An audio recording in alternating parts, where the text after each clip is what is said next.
John Oliver says that he will give Supreme Court Justice Clarence Thomas a literal $1,000,000 a year if he quits the Supreme Court immediately and never comes back. And before you just write this off as another one of John Oliver's stunts, he always has to end his show with something big.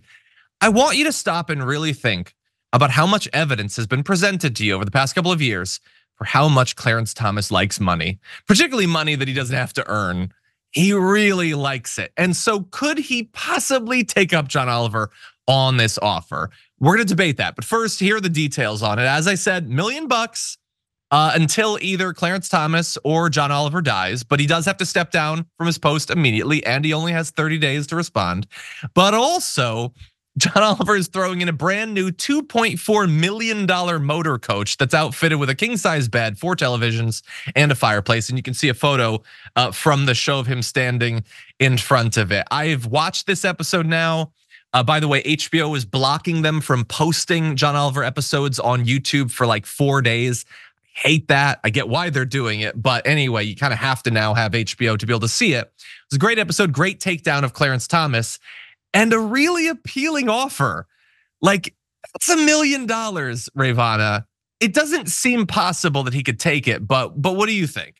I would love it. I mean, first of all, I love John Oliver. It's a very funny gag or whatever. But you know what? Do it, Clarence Thomas. Do it. You're not in it for love of the game, right? You're not in it because you're super passionate about what you're doing. You're in it because you're getting a lot of kickbacks from your buddies, and you're.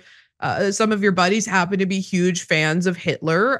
Incidentally, isn't that crazy? But so just take it, just do it. It would make the world such a better place. But of course, then he would not be getting the lavish gifts that he's been getting from his conservative buddies, his Federalist Society buddies. So I guess there is some disincentive for him to step down.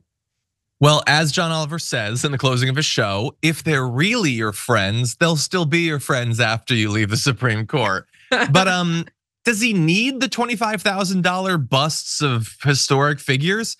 He'll have $1,000,000 for free and a home on wheels, a mansion on wheels.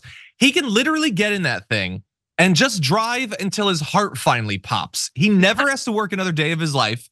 He can buy whatever experiences or anything. And yes, maybe he won't be able to hang out with Harlan Crow, but who the hell thinks that Harlan Crow is fun to hang out with? Who thinks that any of those trips were fun because of the company? You could just do it yourself. By the way, with that money, you could buy a couple of yachts over the next few years, have them docked at different ports in LA and maybe, I don't know, Miami. Just drive back and forth and go on cool yacht rides. I don't think he could possibly do it. If anything, I'm sure the Koch brothers would match that offer to keep him on the Supreme Court.